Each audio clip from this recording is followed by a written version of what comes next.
lo que dice ahí. Son procesos infecciosos que están condicionados por estructuras o por hongos patógenos que dañan la queratina, ya sea de la piel, de los pelos, de las uñas. Pero de una forma bastante superficial. Si ustedes ven la estructura histopatológica, van a ver que estas afectaciones máximo afectan 1 a 2 milímetros de la piel, no van más adentro. Por eso se le llaman hongos superficiales. No pueden invadir más profundamente y pueden generar una respuesta inmunológica muy pequeña, muy mínima. Entonces, este es el concepto de micosis superficial. En cambio, esa es la otra, que ya les dije, la micosis profunda. Este es el esquema, el cuadro de la micosis profunda, que no la vamos a ver en dermatología, pero que sí sabemos algo de eso, porque también tenemos en algún momento micosis profunda. Pero esta es la clasificación de lo que es micosis profunda: dos grupos de micosis subcutánea y micosis sistémica. Cada uno tiene las afectaciones más comunes que se ven en micosis profunda. Pero esto no lo tocamos nosotros. Lo que es para ustedes en este momento es micosis superficial. Entonces, estos son más o menos la clasificación de las micosis superficiales. Hay unas que son las mucho más superficiales, que son las propiamente dichas. Está la tiracea versicolor, la tiña negra, la brándula, piedra de tipo negro. Y las superficiales, la que habrán el mayor contexto del estudio, vienen a ser las dermatofitosis y lo que corresponde a las candidiasis.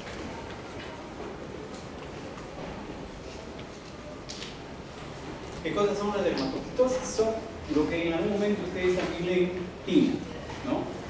Tiñas le decían o le pusieron ese nombre porque antiguamente tenían varios nombres, pero después le dijeron a unas personas que tenían esto, la piel la tienes como una apolillada. Entonces, por esa circunstancia de una piel apolillada, le pusieron el nombre de tiñas. Y por eso que ustedes verán que van a encontrar el término tiñas en muchos libros. Pero en sí las tiñas están relacionadas con las dermatofitas. ¿Y quiénes son los dermatofitos? Es ese grupo de hongos que ustedes han hecho en microbiología, en el cual había una clasificación muy puntual. 3 grupos: el tricofitón, el microporo y el epidermofitón. Pero cada uno de estos, si ustedes se acuerdan, tiene una gran cantidad de subgrupos. Dan un promedio de unos 30 a 40 especies que conforman esos 3 grandes grupos. Entonces, eso es lo que tienen que tener en cuenta, que esto es la dermatofitosis constituido por estos 3 grupos de hongos. Estos hongos tienen unas características que pueden ser, de acuerdo a su hábito, antropofílicos, zoofílicos y geofílicos. Ya saben lo que significa antropofílicos: el hombre, zoofílicos animales, y geofílicos la tierra, el piso, el fuego. Pero todos estos hongos superficiales que tienen esta característica también son factibles de infectar o infestar al hombre. O sea, yo puedo tener una infestación de un gato o de un perro que están enfermos y puedo contagiarme fácilmente. Lo mismo si yo tengo una planta o yo tengo algo de tierra en un hongo ahí, yo puedo contaminarme también, porque ya les dije, también son fácilmente contaminantes para el hombre.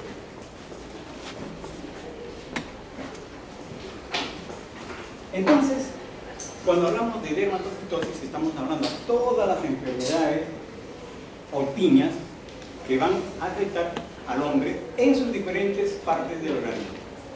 Entonces vamos a encontrar que hay un grupo que es tiña del cuero cabelludo, tiña de la cara, tiña del cuerpo, tiña de las uñas. Es decir, cada zona, región del cuerpo puede ser afectada por estos 3 tipos de hongos. Entonces empezamos a revisar más o menos la distribución regional y empezamos a hablar de lo que es la tiña de la cabeza.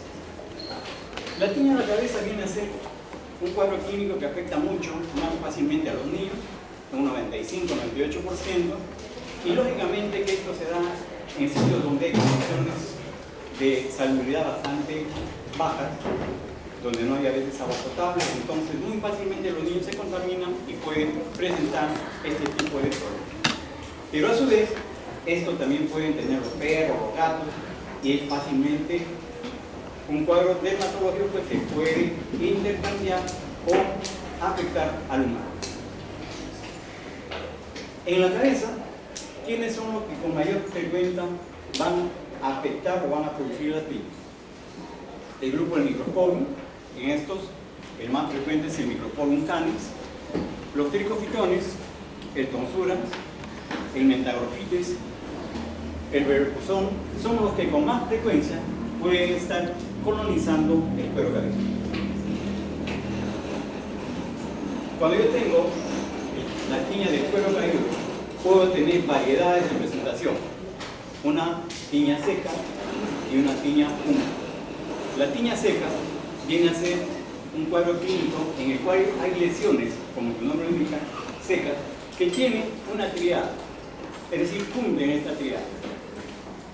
Se ven zonas donde se ha caído el cabello, no totalmente, pues se llaman placas pseudoalopésicas, que pueden ser únicas o pueden ser muchas, en el cual los pelos emergen, pero como si estuvieran cortados atrás, pelos cortos, que son muy frágiles y que cambian a una coloración de lo que es un color negro, pueden aparecer como un color medio parduzco, medio blanquecino. Y en la zona se instaura una lesión de tipo testamento. Entonces, esta triada es lo que a ustedes se va a dar en característica clínica de una tiña de tipo C. Entonces, cuando hablamos de tiña seca, hemos dicho que el Microsporium es un elemento que contamina, sobre todo el Microsporium canis, ¿no es cierto? Que es muy frecuente que se ve también en un perrito. Entonces, ¿qué es lo característico? Ustedes ven esta zona de acá, esta es una placa grande, ¿no? Que está pseudoalopésica porque no se ha pelado totalmente, está con un poco de cabello. Entonces se han cortado los cabellos a un nivel de salida de emergencia. Esta es la característica de una tiña de tipo Microsporium. Entonces, esto es un cuadro clínico que va a tener un compromiso del pelo tanto en la parte interna como en la parte externa. Se llama una afectación ectoendotrix. Ectoendotrix significa cuando esta zona de la materia del pelo está afectada, viene a ser endotrix, y cuando está afectada esta parte externa es exotrix. En este caso, este cuadro clínico tiene doble afectación, ectoendotrix. Y entonces lo vemos acá con una placa grande, única, de un color medio grisado. Esta es la característica clínica de una tiña de cuero cabelludo que estaría condicionándose por la presencia de un Microsporium, en este caso el Microsporium canis, ¿no es cierto? Entonces, clínicamente ustedes pueden hacer el diagnóstico. Pueden decir que es una tiña de cuero cabelludo que corresponde a una tiña por un Microsporium. En cambio, las que son originadas por los tricofitones tienen una característica diferente. Miren, aparecen una gran cantidad de placas pequeñitas. Esto es lo que se llama una afectación solamente endotrix. El otro era ectoendotrix, este solamente es endotrix. Entonces, acá también se ve zonas pseudoalopésicas, pero en gran cantidad de pequeñas placas, ¿no es cierto? Y tienen unos puntos negros que son las emergencias y como si estuviera cortado el cabello en la parte inicial. Entonces, clínicamente yo puedo hacer la diferencia. Una tiña de tipo tricofítica o una tiña de cuero cabelludo de tipo Microsporium. Y la otra parte, las tiñas de tipo húmeda. La tiña de tipo húmeda es una lesión que va a presentar una placa amplia, una zona comprometida grande, y donde ustedes pueden ver que hay un exudado de aspecto purulento, pueden haber costras, pueden haber zonas de absceso, y lógicamente esta es una lesión dolorosa. ¿Por qué? Porque está prácticamente con un proceso inflamatorio bastante severo. Esto incluso puede dejar una afectación adenopática regional, y entonces cuando se soluciona incluso puede dejar áreas alopésicas cicatrizales. Cicatrizales quiere decir alopecia cicatrizal, que es una alopecia en la cual ya el cabello no va a volver a emerger. Entonces, todo esto puede pasar si nosotros tenemos esta tiña inflamatoria o exudativa, o también llamada tiña Oquerium de Celso. Esta es la otra forma de tiña del cuero cabelludo. Miren eso. Esto de acá. Miren ese compromiso bastante extenso de todo el cuerpo. Y cualquiera que vea esto se puede confundir, porque el diagnóstico diferencial es con problemas de foliculitis, o sea, infección por bacterias, ¿no? Entonces uno piensa que son por bacterias. Uno le empieza a dar tratamiento para bacterias y nunca mejora. O mejora muy poco, pero nunca va a solucionar. Entonces, ¿qué tienen que hacer? El tratamiento antimicótico y prácticamente solucionan. Entonces, todas esas zonas que están infectadas es por la presencia de hormonas. En cambio, la tiña fálica es una tiña un poquito más, digamos así, intermedia. Esto es causada por una infección del tipo Schoenlein y el autor también tiene ese nombre, y donde se ve unas costras de tipo amarillento. Esto de acá, ustedes ven. ¿Por qué? Porque estas costras de tipo amarillento contienen fragmentos de queratina, es decir, se ven como unas zonas de tipo mielicérica. Y cuando uno se acerca a estos pacientes, tiene una sensación de un, digamos así, como dice la literatura, rata mojada, pero no es tanto tampoco, porque hemos visto que no parece, o no se siente tanto ese olor, pero es lo que describe la literatura. Este tipo de tiña igualmente deja una alopecia cicatrizada.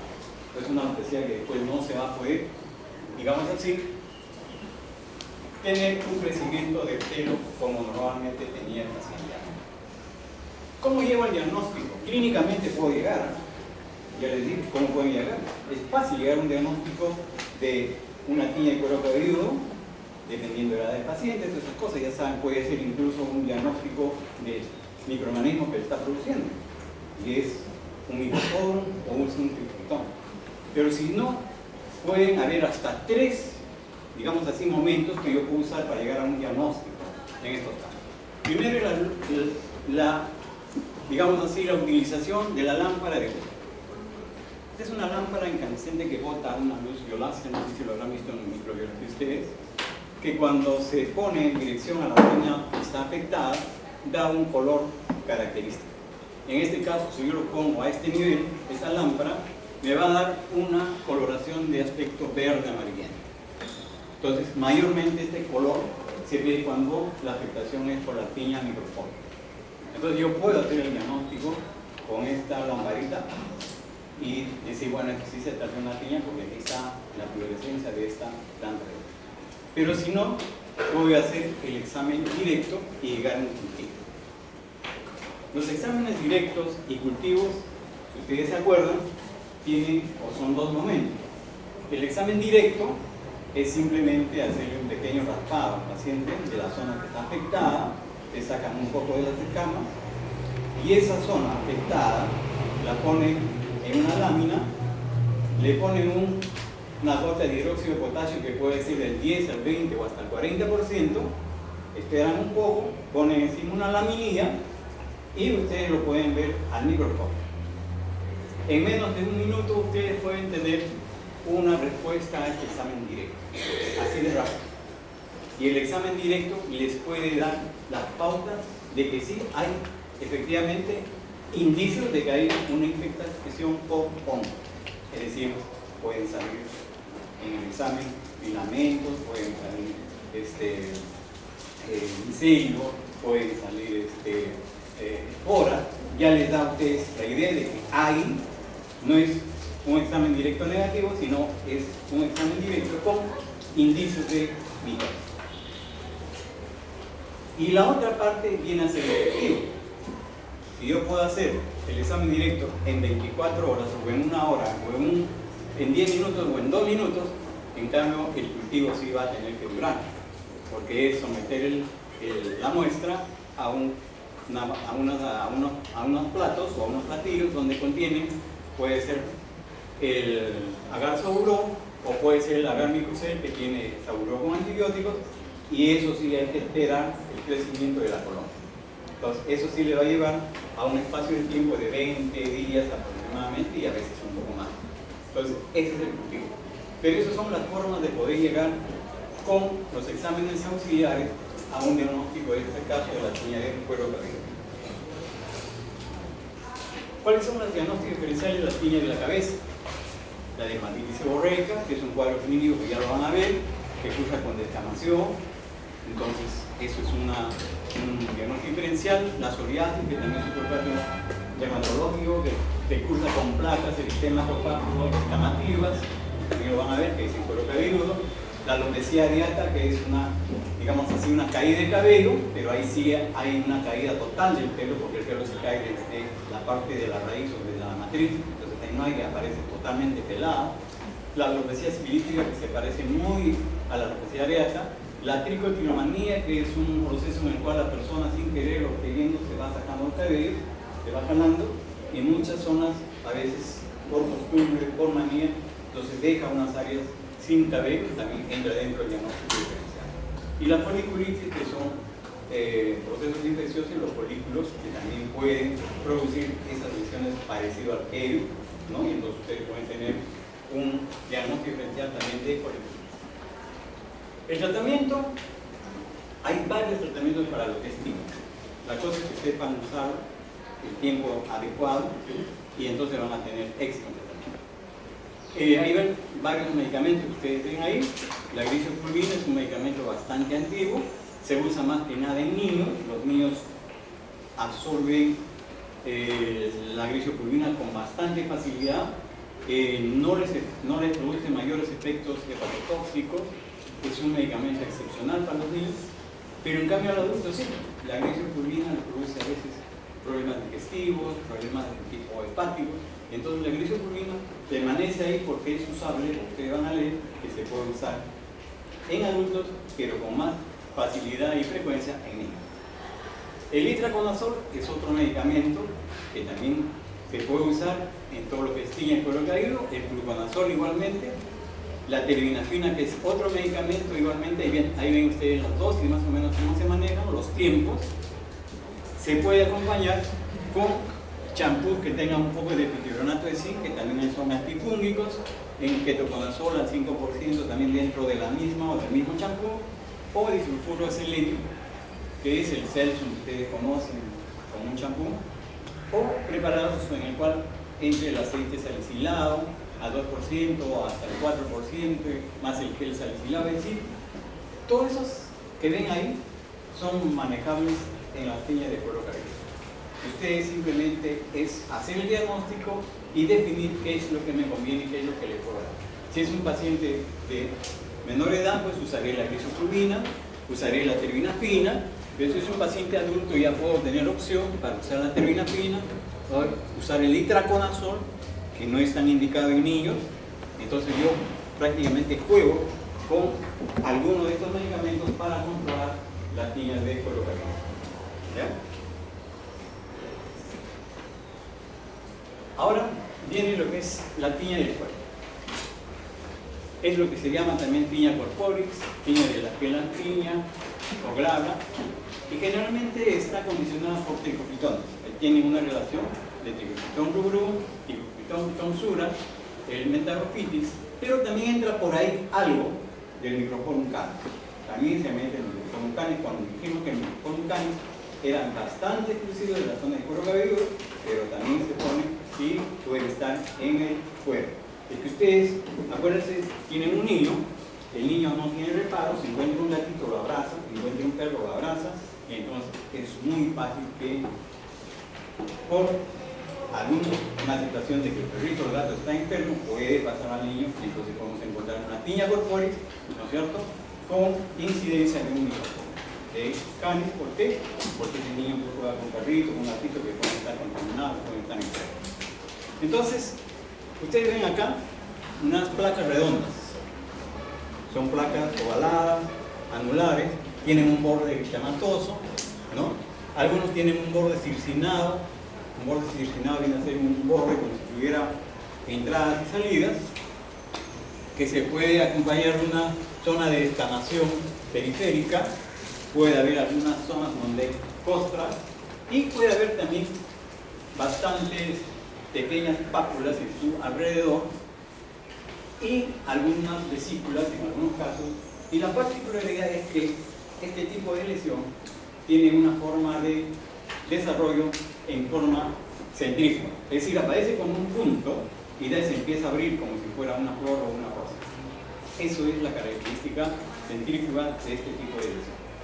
Entonces, vamos a aprender ahí esas características que ustedes están viendo. Ahí tienen otras más. Vienen las características siempre ovalada, algunos con borde circinado. A este le llamamos borde circinado. Aparece, desaparece, vuelve a aparecer, desaparece, vuelve a aparecer. Eso se llama un borde de tipo circinado, que es característica de este tipo de patología. Acá tienen otros más. Miren, algunos parecen medio medallones, que están a la izquierda. Es decir, varias formas de presentación, pero todos tienen esa característica de aspecto ovalado. Y esto es podrían decir pues que es una lesión bastante, digamos así, caprichosa. Esta es una forma de tiña, se llama una tiña estropelar, una tiña imbricada. No lo vemos en nuestro medio mucho, es una tiña marginada que se ve mucho en Nueva Guinea y en esa zona. Pertenece a veces más frecuente a determinados grupos étnicos, y son lesiones en forma de escamas e heridas que están en forma concéntrica, pero que cuando se juntan, ¿cierto? Miren ustedes, parece que se hubieran hecho un tatuaje, ¿no? Parece un tatuaje, pero no, si no son las escamas concéntricas que se ponen así y originan ese tipo de lesión. ¿Quién lo produce? El tricopitón concéntrico. De ahí viene el nombre de tricopitón concéntrico, porque esas lesiones escamosas en forma concéntrica le van a dar esa característica. El diagnóstico vamos a ahorrar tiempo, porque el diagnóstico en toda la micosis tiene el mismo patrón. No vamos a cambiar, porque son los mismos elementos clínicos con presentaciones en diferentes sitios. Y entonces, para llegar al diagnóstico clínicamente, es lo primero que hago, ¿cierto? Y si no hago que clínicamente me pueda dar el diagnóstico, recurro a la parte, digamos así, de laboratorio. Ya saben, la parte de laboratorio no va a cambiar, porque igual con una tiña de cuerpo, una tiña de cuero cabelludo, para una tiña de uñas, voy a tener que usar de repente el examen directo y por eso es que se repite. Ahí lo que hemos hablado para el cuadro clínico anterior, cultivos en agar, el examen directo, que ya les conté cómo se hace el examen directo, que ustedes lo pueden hacer, en algunos casos en el consultorio, nosotros hacemos a veces el examen directo, sacamos un poco de escamas y lo llevamos a una lámina, le ponemos hidróxido de potasio, esperamos un minuto o dos, lo ponemos en una lámina y lo vemos. Es rápido ese diagnóstico del examen directo. El diagnóstico diferencial viene a ser con la pityriasis rosada de Gilbert, que ya lo van a ver ustedes, esta de acá, lesiones de sistema pápulo, escamosas muy irregulares, sobre todo en la zona del tórax anterior, abdomen, también con la psoriasis, ¿no? Que es esta de acá, estas placas de sistema pápulo escamosas que están en el codo, por ejemplo, acá, esa es la psoriasis. Esto es la dermatitis seborreica. Y el eczema anular, que van a ver también como lesiones en forma de placas concéntricas, pero de tipo pápulo vesiculares. El granuloma anular, que es otra lesión de tipo ovalada, pero con un relieve que le da esa característica de granuloma anular. La sífilis secundaria, que eso sí, la sífilis secundaria es la gran simuladora. La sífilis secundaria se puede presentar como cualquier cosa y a veces uno cae, etc. Entonces, eso también está aquí. La ictiosis, que es una genodermatosis que cursa con lesiones en forma de resequedad, en forma de mosaico, que también entra acá. La psoriasis, el troquelaje hemoglobinante, son todos los diagnósticos diferenciales de tiña de cuerpo, ¿ya? Pero clínicamente ya les dije, esa presentación en forma de forma redondeada, con bordes en algunos casos ondulativos o serpiginosos o circinados, y ese crecimiento centrífugo que tiene del punto central hacia las zonas de abertura. ¿Ya? El tratamiento viene a ser muy similar a todas las tiñas. La diferencia que tienen que tener en cuenta es que ustedes tienen que ver la magnitud de la afectación. En cuero cabelludo siempre el tratamiento va a ser largo, porque al cuero cabelludo el medicamento tiene que llegar más contundente, con más tiempo, y entonces las tiñas de cuero cabelludo son tiñas que van a durar mucho más tiempo que una tiña, por ejemplo, del cuerpo. A la tiña del cuerpo yo tendría que dar medicamentos que de repente voy a solucionarlos en unos 3 o 4 semanas. En cambio, en la tiña del cuero cabelludo, el tratamiento siempre va a ser más largo. Probablemente tenga que utilizar 2 meses para poder solucionar un problema de tiña del cuero cabelludo. Pero los medicamentos son muy parecidos. Por ejemplo, en el tratamiento del cuerpo, nosotros tenemos el unguento solución de Whitfield, que es una vaselina con ácido benzoico, ácido salicílico, es una unión, una mezcla al 5%. Este es un producto que se usaba antiguamente, cuando no había la gran cantidad de medicamentos que ahora hay, pero que hasta ahora se formula y tiene muy buenos efectos para la tiña. Pero, similarmente o simultáneamente, ustedes pueden usar cremas como tornatato, como el ácido glicerínico, como los imidazólicos, como los ketoconazoles, ¿no? Las terminapinas, el torciclato, las alinaminas como la nafcilina, la terminafina. Todos esos medicamentos por vía tópica pueden solucionar las tiñas del cuerpo. Pero, ahí viene el pero. Ustedes tienen que medir la magnitud de la afectación. Si son lesiones pequeñas, pueden solucionar simplemente con un tratamiento tópico. Pero si ven que es una lesión extensa, donde ya le toma gran parte del tórax o en las nalgas, son zonas donde a veces se expande muy fácilmente por el calor o humedad, entonces ahí sí el tratamiento tópico va a ir o puede ir acompañado del tratamiento sistémico, es decir, tratamiento por vía oral. Entonces, pónganse siempre en cuenta que cuando son lesiones pequeñas, en el caso de las tiñas, el cuerpo podemos solucionar con tratamientos tópicos. Pero si son mucho más extensas, de mucho más tiempo de aparición y más agresivas, tendremos que darle medicamentos por vía oral. Y es más, si yo tengo un paciente en el cual está afectado por algún mal y entonces es un paciente inmunosuprimido, ahí sí tendré que echar mano al tratamiento sistémico. Entonces, no es igual tratar a un paciente que tiene una, digamos así, una diabetes o tiene un problema de SIDA que a un paciente que no tiene ninguna de estas dos cosas. Va a tener mejor respuesta ese paciente, entonces solamente de repente será simplemente con tratamiento tópico. Pero en cambio los otros pacientes tendría que darle muy probablemente el tratamiento sistémico. Entonces todas esas cosas tienen que tener en cuenta ustedes cuando escojan qué medicamento. Entonces si yo voy a hacer un tratamiento sistémico porque pues, la lesión es grande, entonces puedo usar cualquiera de estas que ustedes ven ahí. Glisoprubina, que siempre aparece, itraconazol, el tratamiento de itraconazol es diario, ¿no? Son esquemas. La terminafina también es un tratamiento que se da diario. El fluconazol es un tratamiento que se da semanalmente. El tratamiento semanalmente viene a ser, yo me tomo de una pastilla, dentro de una semana a otra, son medicamentos de depósito que se van liberando poco a poco. ¿Ya? Entonces, puedo usar cualquiera de estos y si hago bien el diagnóstico clínico, planteo bien mi tratamiento, voy a tener siempre éxito en el tratamiento. La tiña en las manos generalmente es mucho más frecuente en los varones, ¿ya? Y el que ahí tiene más presencia es el tribofitón de tipo globulino. Afecta a la palma de la mano mayormente, le va a poner reseco, le va a hacer incluso que pierda parte de los pliegues de las manos, de la parte palmar, pero también cuando el problema es persistente puede también tomar la zona del dorso, como ven acá ustedes, que acá se está apareciendo, ¿no? Y si ustedes miran acá, también por acá está apareciendo, es decir, se puede también diseminar hacia la zona dorsal.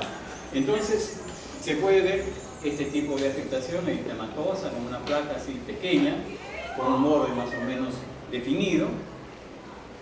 Entonces se me va haciendo crónica porque aparentemente no me fastidia mucho, pero yo voy dejando que avance el hongo y entonces me va haciendo esta zona de receptividad, ¿cierto? Miren la diferencia con esta otra mano. Y acá sí tienen que tener en cuenta otra cosa. Cuando yo tengo la palma y tengo la misma lesión en las dos que van a ver, ahí sí tengo que dudar un poco de las micosis. Las micosis mayormente no guardan una simetría. Es decir, es un poco difícil que yo puedo tener una mitosis acá y una mitosis acá de la misma forma, con la misma figura. Cuando vean eso, pongan en duda un poco el diagnóstico de micosis. Pero si ven que en una sola mano hay esto, entonces ahí sí pueden pensar en micosis, como ocurrió acá. Entonces aquí la otra mano está bien, pero miren cómo está afectada la mano. Entonces es una zona reseca descamativa, ¿no es cierto? Pero que hemos dicho que también podemos ver otras lesiones de tipo vesiculares, de tipo pustulosas, con una resequedad, y que va alterando incluso, miren acá cómo altera las líneas del agua. Se van perdiendo las líneas del agua. Entonces, esa es una característica de estas líneas de la mano.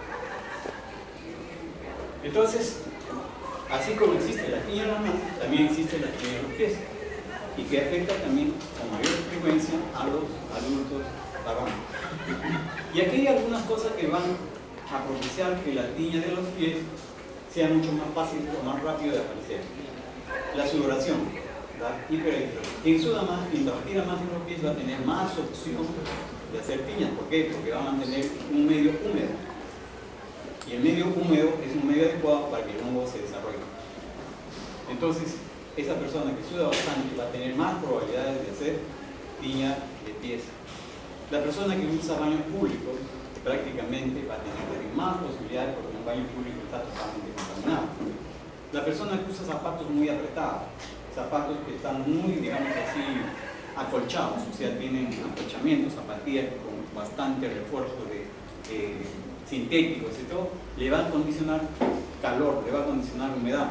Y entonces esto es un medio propicio para que aparezca con más facilidad la tiña del pie. Entonces, todas estas condiciones o factores van a originar de que me aparezca qué cosa, la tiña. Y entonces, ¿qué frecuentemente produce la tiña de los pies? Los tricofitones, rurunes, metagrofitis y el epidermopitones tipo protozón. Son los que con más frecuencia pueden producir esta tiña. Entonces, ya tienen la tiña de las manos, tienen la tiña de los pies, pero cuando ustedes saben o estudian tiña de los pies, tienen que tener presente que la tiña de los pies se presentan bajo tres condiciones o tres formas de aparición. Las vesículas ampollares, las maceradas interdigitales y las hiperqueratas. Es decir, yo puedo tener una tiña de los pies en forma de maceración interdigital, es decir, entre los dedos de los pies se me pone una zona eritematosa, se me pone una zona media, digamos así, macerada, y esta es la tiña interdigital. Si yo tengo lesiones de aspectos vesiculares en la zona lateral de los pies, en la planta, entonces estoy frente a una tiña de tipo vesicular o tiña disidrótica, así también la llamo. Y si yo tengo una planta en la cual atrás tengo como un cartón que se me descama frecuentemente y no mejora, entonces estoy frente a lo que se llama una tiña hiperqueratal. Entonces, la presentación de las tiñas en el pie tiene esas tres formas de modalidad: vesícula ampollosa, maceración interdigital y hiperqueratas. Entonces, acá tenemos, miren, la vesícula ampollosa, como aparece, las lesiones eritematosa, las ampollitas acá, o la vesícula pequeña, igual acá, van comprometiendo la planta, van comprometiendo la zona de los pies. Y lógicamente acá el paciente también tiene afectadas las uñas. Ahorita estamos viendo unas uñas que están totalmente hiperqueratóticas, amarillentas. Entonces, esta es una forma vesicular ampollosa. La que es interdigital es la que ustedes están viendo ahí, ¿no es cierto? Tiene una zona como si estuviera macerada, como si estuviera sancochada, es muy pruriginosa, hay una situación de escamas, y con bastante facilidad esta zona interdigital se puede abrir, es decir, se puede fisurar. Entonces, a veces duele, a veces se incomoda bastante. ¿Dónde se ve con más frecuencia? Se ve entre el cuarto y quinto dedo del pie. Es la zona que con más frecuencia se produce este tipo de lesión o este tipo de tiña de pies. Y la hiperqueratótica es esa de ahí. Miren ustedes cómo se ven acá. Esta zona de la planta, bastante reseca, áspera, ¿no? Acá igual, miren cómo se ve. Esta también en la zona plantar, también se ve esta hiperqueratosis. Incluso acá se ve que se va como abriendo, como fisurando. Entonces, esto es una tiña de hiperqueratósis. Entonces, la tiña y los pies se presentan en tres formas que hemos mencionado: hiperkeratótica, vesícula ampoyosa y intersticial, ¿cierto? Son tres formas de, digamos así, de forma de presentación. En el pie, como pica mucho, a veces se rascan, no reparan y entonces se pueden complicar. Y se pueden complicar y agregar una infección bacteriana. Entonces, a este pie que me está presentando una zona de tiña, tranquilamente lo puedo complicar con un impétigo o con una exipé. Es decir, el rascado por la picazón me complica las cosas, rasco y, como se dice, contamino la zona ya con una bacteria. Entonces, se me presenta ya un impétigo, una exipela e incluso puedo ocasionar después una celulitis y la afectación es mucho más agresiva. Entonces, eso es lo que puede pasar con un pie y pasa con bastante frecuencia. ¿Qué cosa es el fenómeno de la iris o dermatocititis o la tricocititis? Estos son manifestaciones de tipo secundarias que se producen a distancia. Son como una respuesta de hipersensibilidad a un foco primario de afectación micótica. Es decir, yo tengo la tiña en el pie, estoy haciendo la tiña en el pie y de un momento a otro me empieza a aparecer en la zona de las manos pequeñas lesiones vesiculares con bastante fluido. Eso es lo que se llama una idea o una tricocititis. Es decir, por ese fenómeno de hipersensibilidad he tenido una respuesta a distancia de este mismo proceso que yo estoy teniendo en los pies. Esto se ve mucho cuando uno tiene hongos en los pies y después empiezan a aparecer lesiones de tipo vesiculares en las manos, y esto es lo que estamos aquí indicándoles, que no vayan a pensar que es otra cosa. Ustedes siempre, por eso averiguan si tienen algo en los pies, si tienen unas lesiones vesiculares en las manos, en los pies o en las manos. Ustedes pregunten, señora, si tiene que algo en los pies, no tiene. Entonces a veces dicen, en mis pies también tengo eso. Entonces ustedes miran, corroboran que a los pies hay unas lesiones de tipo micótica y fácilmente puede estar haciendo ese fenómeno IDE a distancia. Ahí está el diagnóstico ya estamos diciendo que es muy similar para todos, la forma como se procesa, que clínicamente no lo han podido hacer. El diagnóstico diferencial de las manos y los pies.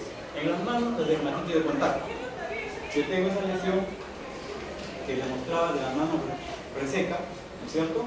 Pero en la otra no había. Eso me indica a mí que es probablemente por hongo. Entonces yo tengo las dos manos resecas, con resequedad en los frutejos, en los dos, con fisuración, entonces yo estoy probablemente ante una dermatitis de otro tipo. Puede ser una dermatitis de contacto, probablemente, pero sí puedo tener en las dos manos. Entonces eso me va haciendo a mí el diagnóstico diferencial. La dishidrosis, que es un cuadro clínico que se presenta con pequeñas vesículas, que es un problema de glándula de sudor y que no tiene mucha relación directamente con los hongos, sino por su aparición de vesículas. Con la psoriasis también palmoplantar puede haber fenómeno diferencial, con el eczema anular, que es una lesión de sistemas vesiculares circunscrita en la forma de moneda, que también puede pasar. Y en los pies pueden tener candidiasis, pueden tener dermatitis de contacto también, pueden tener psoriasis, pueden tener la sífilis digo, la gran simuladora puede hacer varias cosas, y una vez en misematina que está haciendo un cuadro de sífilis, ¿ya? El eczema anular, la queratosis punteal, la queratodermia, que también es otro cuadro donde aparecen lesiones pápulas escamosas, hiperkeratosis en la palma y en la planta, eso se llama la queratodermia palmoplantar, también es un diagnóstico diferencial, sobre todo con la tiña hiperkeratosis. Entonces son varios diagnósticos diferenciales. Y el tratamiento viene a ser lo que ya hemos estado leyendo por anterior. Tópico, que pueden usar los derivados imidatólicos, el toconazol, pueden usar la terbinafina, pero también sistémicamente, si el cuadro aparatoso no mejora tópicamente, entonces pueden usar la glisofuldina, pueden usar la terbinafina, pueden usar el fluconazol. Es decir, todos esos medicamentos son usables, ya le dije, en todo. Pero lo más importante es cuando tienen una tiña, ya le dije, tienen que tratar de no usar las medidas científicas estéticas, no usar zapatos cerrados, medidas muy gruesas, ¿cierto? Evitar los zapatos de plástico, no usar pues, zapatillas, porque hay personas que usan muchas zapatillas, mañana, tarde y noche, y duermen también creo que con zapatillas, entonces en ellos es más fácil que tengan tiña en los pies, ¿no es cierto? Entonces, la recomendación es que, bueno, les gustan mucho las zapatillas, pero compren zapatillas que no son muy acolchadas, y la otra, que es la más fácil de poder, digamos así, evitar, cámbiense las medias por los días, séquense bien los pies, porque tampoco es lavarme los pies y dejarlo así, no. Si no los dejan bien, también están dejando humedad. Tienen que secar bien el rodeo. Y la otra, que tienen que alternar zapatillas, ¿no? Yo uso una zapatilla, mañana usaré otra, pasado otra, sobre todo los que sudan mucho. Entonces me estoy usando hoy el segundo par, el primer par se va secando, ¿cierto? Voy usando el tercer par, entonces el primer par ya secó bastante, puedo usar el cuarto día. Así tienen que alternar. Pero hay algunos que les gusta tanto la primera zapatilla y están con la misma zapatilla de lunes, martes, miércoles, jueves, sábado y domingo, ¿no es cierto? Entonces, eso ahí están creando humedad. ¿Por qué? Porque por más que se cambien las medias, todos los días el zapato absorbe humedad. Entonces ustedes, al absorber humedad el zapato, también se coloniza de hongo. Entonces ustedes se ponen el mismo zapato, están haciendo casi nada. Entonces tienen que hacer esas alternancias de los zapatos o de las zapatillas para poder hacer la parte de prevención, ¿ya? Entonces todo eso que está ahí, los polvos antimicóticos pueden usar antimicóticos, y mejor es si se echa al zapato. El zapato se beneficia mejor, porque si ustedes sudan y se echan el polvo antimicótico, ¿qué pasa? ¿Qué se forma? Una mazamorra. Claro. Entonces aquí lo que quiere decir es que usen polvos antimicóticos en los zapatos. Por ejemplo, en la noche, ¿cierto? Se sacan el zapato, se limpian el zapato y le echan en el talco, ¿ya? Pero se pueden echar a los pies siempre y cuando no suden mucho. Pero si sudan mucho, cualquier talco, morre. Y peor, si usan esos talcos comunes y corrientes, el talco común y corriente también se complica las cosas porque actúa como un medio óptimo para que el hongo se desarrolle mejor. Parece mentira. Es decir, el talco le da mejor opción al hongo para que avance más. Bien, entonces entramos a lo que es la piña cruris.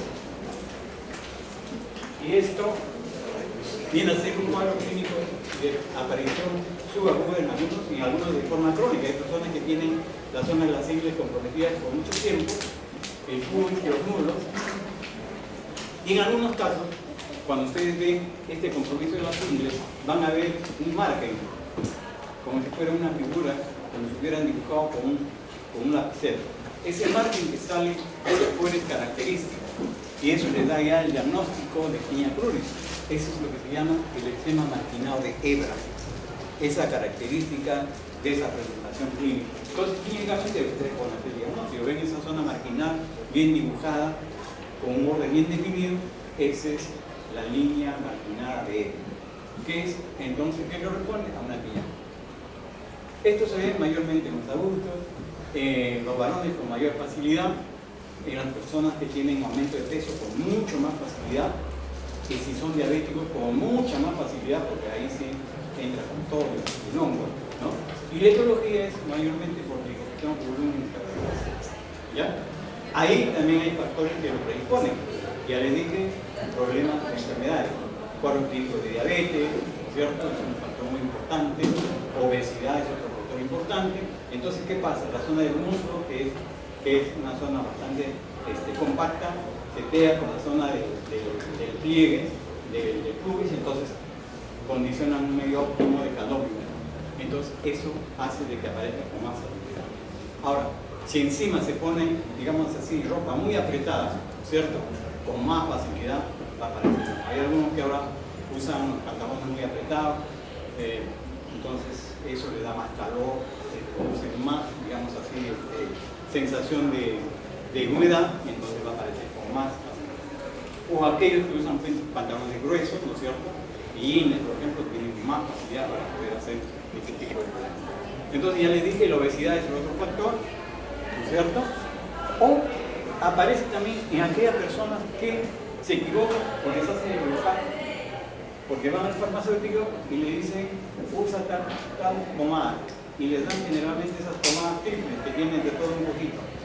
Tienen antimicóticos, antiinflamatorios, de todo un poco, pero tienen corticoides. Entonces, el uso permanente del corticoide en esa zona, que aparentemente, entre comillas, les mejora, no les mejora, sino les engaña, porque baja un poco, sí, la información, de condiciones medio óptimo para que el hongo superviva más tiempo. Entonces va a haber un proceso crónico de mucho más largo tiempo porque están usando ese tipo de tratamiento. Entonces, los corticoides no pueden usar en una zona donde está congestionada, donde hay calor, humedad y donde hay. Entonces, ustedes ven ahí, pueden durar de bastantes semanas a meses, a años, y lógicamente a veces hay un antecedente que este paciente también tiene una tiña en los pies, o a veces no hay ningún antecedente, y entonces ustedes hacen el examen y van a encontrar esta figura. Miren este borde, un borde dibujado, este orto aquí, eso es lo que se llama el eczema marginal B. En algunos casos hay un borde medio cercenado, toma la parte de la ingle, toma la parte del muslo, muy difícil que el hongo se vaya a la zona escrotal. Hemos dicho que esta zona de tiñas es muy frecuente o más frecuente en los varones. En las damas es un poco más difícil encontrar este tipo de lesiones por la anatomía. O sea, este es un cuadro clínico más de los varones. Pero a la zona del escroto no va mayormente. Parece ser que la zona del escroto tiene un pH que dice no entres acá, no entres acá. Entonces el hongo se para, no entra generalmente la zona del escroto.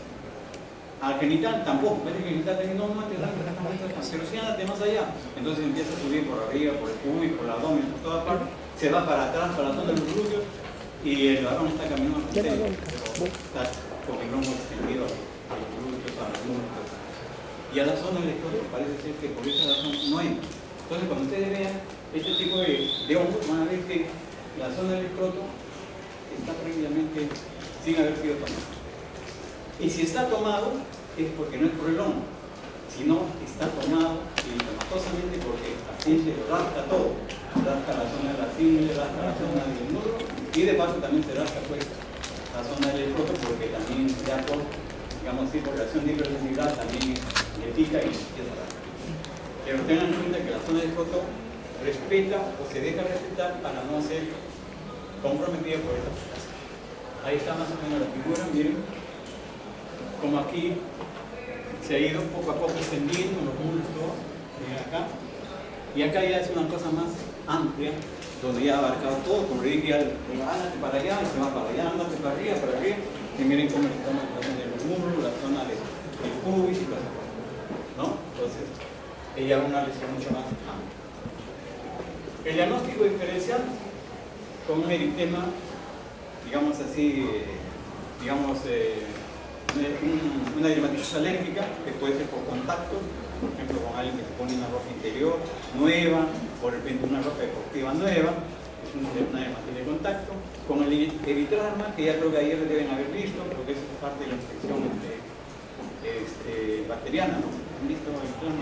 Bueno, ayer, porque ayer han hecho creo que INPEC y esas cosas. El eritrasma, que también es una afectación con unas lesiones de tipo maculares de un color medio marrón que puede confundir con una tiña. El interfrío, que es una lesión del pliegue, ¿ya? El interfrío por cándida, que ya después también es una afectación por la cándida, que es otro germen. La psoriasis inversa viene a ser un cuadro en el cual la psoriasis afecta a los pliegues, y este nombre de psoriasis inversa es una psoriasis que afecta pliegues, y el pliegue inguinal es un pliegue donde puede estar la psoriasis inversa, por eso lo ponen como diagnóstico diferencial. La pitiriasis versicolor, que es otro cuadro micótico que da lesiones hipopigmentadas e hiperpigmentadas, que también puede estar en la zona inguino-plural, y la histiocytosis y la célula Langerhans, que también son lesiones medias marrones que también pueden estar en esa zona. El tratamiento está ahí. Tópicamente, ¿ya? Tópicamente lo que está a la izquierda, alanina, terbinafina, todos son tratamientos tópicos, liponazol, cotrimoxazol, todo eso hay en el mercado.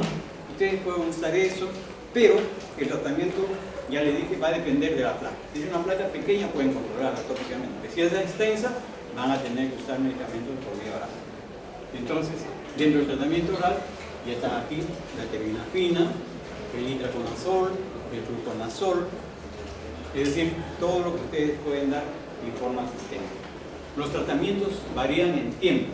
Si yo trato un hongo tópicamente, mínimo, tengo que utilizar por lo menos 3 semanas a 4 de tratamiento consecutivo, permanente, de 3 a 4 semanas, para yo estar seguro que estoy erradicando todo el cuadro clínico. Mínimo. Entonces, no es solamente echarle unos 3, 4, 5 días y terminó ahí. No. ¿Por qué? Porque después de unos días nuevamente se activa mucho más el hongo y con más fuerza porque ya hacen resistencia a ese medicamento que están causando. Entonces, aquí va una cosa que es de bastante importancia, la prevención, ¿no? Después que ustedes hacen el tratamiento de esto, hay que, digamos así, evitar las nuevas contaminaciones empleando, pues, digamos así, sandalias para bañarse en los baños donde uno pueda pensar que de repente está contaminado, o en la misma casa, ¿no? En la misma casa, si sé que mi hermano está contaminado, tiene eso que mi hermano le viene y no le va, igualito es, entonces yo tengo que creer, pues tendría que bañarme con sandalias para no contaminarme en la zona. Tendré que no usar, pues, las medias de mi hermano porque también están contaminadas. Tampoco tendré que usar la truza de mi hermano porque también sé que está contaminado, ¿no? Entonces, todas esas cosas son de forma preventiva, ¿no? Y la prevención es la mejor forma de hacer medicina, ¿cierto?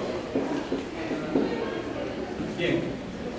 Y aquí la tiña de la barba viene a ser también igualmente un problema de los varones, ¿no? Es lo que en algunos casos le llaman psicosis de la barba. Es lógicamente varón, no otro grupo que pueda tener este cuadro clínico, y lo que están presentes con más facilidad son los tricofitones, metagrofites y el tricofitón rubrum. Entonces son los que con mayor frecuencia hacen.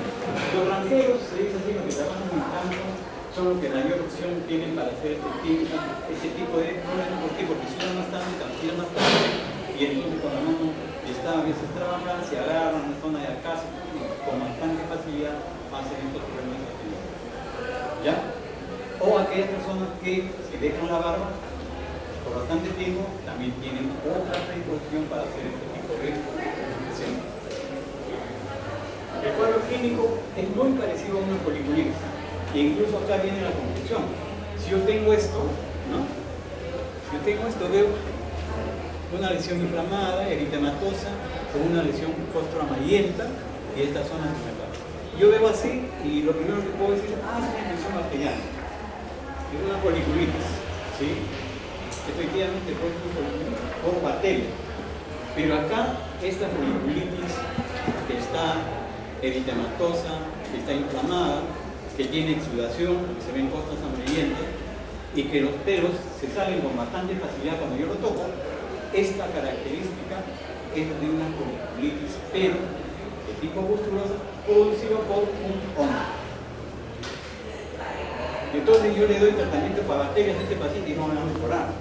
Va a bajar un poco y dirá, pero sigue, doctor, me sigue saliendo, me sigue apareciendo. ¿Qué está pasando? Está haciendo un cuadro folicular, pero por micosis. Está haciendo una tiña de la barba. Y es más, cuando esas lesiones se vuelven a veces muy exudativas, se vuelven muy agresivas, empezamos a ver lo que antes dijimos en la cabeza, el Kerion. La lesión de Kerion de celo, que dijimos que era una línea húmeda, aparece también. Entonces se hace mucho más grande, extensiva, mucho más infectada.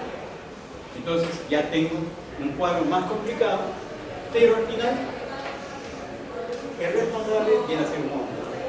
Entonces, eso tienen que tener en cuenta porque ustedes pueden dar para bacterias y no van a tener ninguna respuesta. Ahí miren, yo miro bien esa parte en la zona de la barba de ese paciente de allá, que lo primero me imagino que son folículos que están infectados. Le damos antibióticos.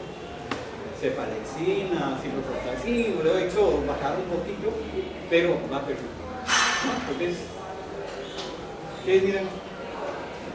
No se van a imaginar, pero lo que sí pueden darle el aporte es que está afectado, ustedes tocan el folículo, jalan el folículo y se dan el pelín con bastante facilidad. porque está afectada el folículo hacia la parte interna, está produciendo una caída de la zona, de los medios, de la barba, y entonces eso es una característica. Lo mismo acá, miren acá, ha hecho lesiones pustulosas, todo esto de acá, está haciendo como un quedio acá. Entonces, eso ya es una lesión mucho más, digamos así, mucho más extensa, mucho más complicada. El diagnóstico diferencial es con la foliculitis de la barba, que es por, digamos así, estafilococo, mayormente ahora, o por estreptococo, que puede ser, con el folúnculo, que es una lesión mucho más amplia, mucho más profunda, con el antrax, que es la unión de varios folúnculos, el acné vulgar también puede entrar en el diagnóstico diferencial, la rosácea acneiforme también puede entrar en el diagnóstico diferencial, y la pseudofoliculitis, que también es una lesión que parece una foliculitis, no es un grado intermedio, también entra en este diagnóstico diferencial. El tratamiento es muy similar, si somos deposadamente, ¿cierto? Terminafina, vía oral, y a veces estos cuadros, como son en pacientes que tienen frecuentemente el uso de la barba, hay que darle por bastante tiempo, 6 semanas, 8 semanas, 12 semanas, y recién va alejándose, va limpiándose, lógicamente, la lesión por este. Pero lógicamente, simultáneamente, aquella persona que tiene susceptibilidad para esto, tiene que haber un tratamiento de, digamos así, de limpieza, de decostrado de la zona, tratar de que ya no use la barba con más facilidad, entonces recortar frecuentemente para evitar que esto siga manteniendo. Y la tiña ungueal viene a ser un cuadro clínico que con bastante frecuencia puede estar asociada con la tiña de mano o la tiña de los pies. Antes vimos en los pies unas lesiones en el cual también había la lesión de las uñas. En muchos pacientes puede haber estado tiña de pie con tiña de uñas. Y la aparición de estos pacientes es mayormente adulta, pero no quiere decir que los niños no puedan tener hongos en las uñas. Los niños también pueden tener hongos en las uñas, pero tienen con menos frecuencia. Lo que se ve en los niños con bastante frecuencia es lesiones en uñas, pero no por hongos, sino porque son niños atópicos. Los niños atópicos son niños que ustedes lo van a estudiar, que tienen manifestaciones respiratorias y también pueden hacer manifestaciones en la piel, en los pelos y en las uñas. Y a veces en niñitos de 2 años que tienen uñas que están totalmente alteradas y la mamá lo primero que piensa que son hongos y lo llevan a alguien que no conoce muy bien el asunto y le dan un tratamiento para hongos. El niñito toma medicamentos para hongos y nunca va a mejorar. Entonces, ¿qué pasa? Están dando simplemente medicamentos que no corresponden. ¿Por qué? Porque ese niño, ustedes hacen una buena anamnesis y llegan a la conclusión de que ese niño es un niño atópico. Tiene papá que tiene asma, mamá que sufre rinitis, y el niñito también, dentro de los primeros años, tuvo problemas de broncoespasmo, tenía problemas de rinorrea, entonces es un niño atópico. Entonces sus uñas tienen justificación para poder alterarse. Entonces, ¿qué hago? Tengo que hacer obligatoriamente ese niño primeramente un examen de la uña y ahí me dará la razón, saldrá pues negativo si es que es un niño atópico. Entonces simplemente tendré que decirle a papá o a la mamá, señora, tenga paciencia, que esto va a ir poco a poco renovándose la uña, no son hongos, acá está la prueba, no ha sido hecho su examen directo refractivo y hay que esperar. Y así sucede, poco a poco la uña se va nuevamente renovando y va volviendo a la normalidad, pero no pueden dar así tan frecuente. Por eso, la tiña de uñas generalmente es en adultos, con mayor frecuencia, y los responsables son los tricopitones, los epidermocitones también, los que pueden producir, y las cándidas también pueden producir problemas. El cuadro clínico es una alteración de la placa ungueal. La placa ungueal tiene una zona proximal, una zona distal y una zona lateral. Ustedes saben que acá en la zona lateral se ve con mayor afectación. Ha cambiado el color, ¿no es cierto? La uña está cambiando, está distrófica. Una uña distrófica significa una uña con cambio de su estructura, con cambio de su morfología. ¿Ya? Entonces, puede tener un borde libre, pero los otros pueden tener prácticamente comprometido. ¿Cuáles la conducta que debo hacer cuando yo tengo una uña tanto de las manos o de los pies. La uña generalmente puede tener varias formas de presentación. Uña que ustedes miren cómo está esta de acá, cómo está la otra, cómo está la otra de allá. Toda uña que está comprometida, en un 95% el tratamiento va a tener que ser por vía oral. Solamente tópicamente será cuando la uña tiene una afectación distal, o sea, distal hacia afuera, y cuando está de repente afectada la parte más superficial de esa zona distal. Ahí de repente podrá funcionar el tratamiento soft, ya sea con líquido, con geles o con láser. Pero si no, el otro porcentaje simplemente va a tener que necesitar tratamiento por vía oral. Entonces lo que tienen que ponerse siempre en la mente es que el tratamiento de uñas en un 95% aproximadamente tiene que ser por vía sistémica. Y para llegar a la vía sistémica yo tengo que saber qué voy a darle al paciente. No le puedo dar por dar. Ustedes no pueden ir a la farmacia y a todos les dan fluconazol. Eso no es así. Lo primero que tienen que hacer el protocolo de un tratamiento de uñas es primero un examen directo y un cultivo de la uña para saber qué tipo de germen es el que está afectando a esa uña. Y en base a eso yo prepararé el esquema terapéutico para poder hacer el tratamiento. El tratamiento va a estar condicionado primero por el tipo de hongo que me ha salido. Si yo tengo una cándida, que es una levadura que es la forma de hongo, yo tengo un dermatofito, que es lo que estamos desarrollando, o si tengo yo de repente un moho, esos pelos, esos hongos con un moho, entonces me va a salir en el cultivo. Entonces yo tengo que echar a lo que he aprendido. Los esquemas de tratamiento siempre me van a decir, si yo tengo levaduras, como las cándidas, el medicamento de muy buena opción va a ser el fluconazol. Yo podría darle al paciente fluconazol como tratamiento. ¿Podría darle itraconazol? Sí, podría darle itraconazol. ¿Podría darle terbinafina? También podría darle terbinafina.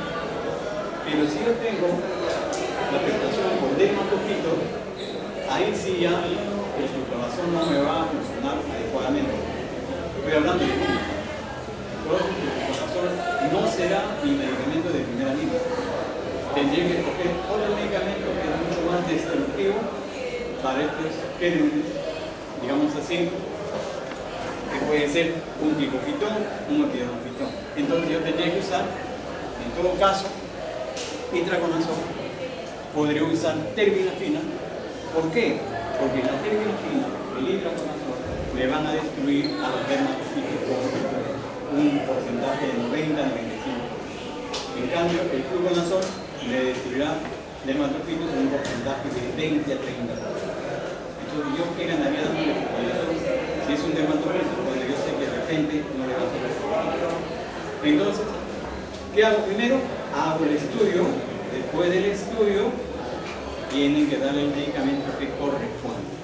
El tiempo que corresponde dependiendo del medicamento.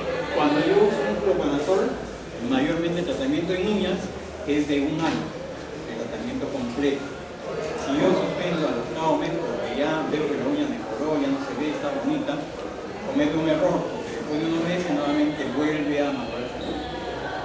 Si yo tengo un dermatofito y entonces le puedo dar terbinafina. El tratamiento de terbinafina para dermatofitos demora entre 3 a 5 meses. Igual si yo uso un itraconazol, tendré que darle de 3 a 5 meses. Entonces no es un tratamiento corto, no es un tratamiento de 1 semana o 2 semanas para dedicar yo, no somos de uñas. Voy a tener que hacer un tratamiento largo de acuerdo al tipo de medicamento que estoy usando.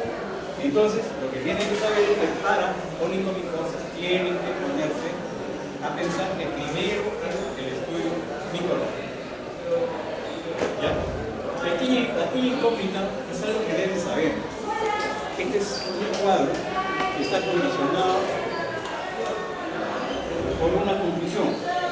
Yo veo una lesión con picación en algunas partes que pica bastante al paciente y lo que le doy es un corticoide. Entonces le digo al paciente que tiene que corticoide, indicaciones hechas por otra zona, cuando la lesión corresponde a una tiña. Entonces, le estoy aplicando un medicamento que no es a una lesión mucosa. Entonces, estoy confundiendo el tratamiento y entonces, ¿qué pasa? Esa lesión no va a mejorar. No va a mejorar porque no es lo correcto. Entonces me empieza a hacer una alteración de la lesión, ya no se ve como una lesión ni como eczema, ni tampoco se ve como una tiña, sino se ve una lesión que confunde, que no tiene un patrón regular, y entonces a eso le llamamos tiña incómoda. ¿Por qué? Porque es una tiña que ha sido camuflada con el uso de un corticoide. Entonces, para usar corticoides, tienen que tener la certeza qué cosa es para poder indicar el corticoide. Si no pueden hacer la tiña incógnita, si la aplican el corticoide a un cuadro de platino. Entonces, aparecen esas figuras.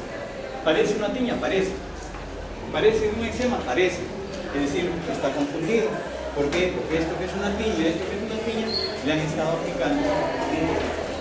Y ese corticoide ha llevado a eso. Entonces, ese es el gran problema. ¿Ya? Muy bien, entonces esa es la tiña incógnita. A ver, pásame.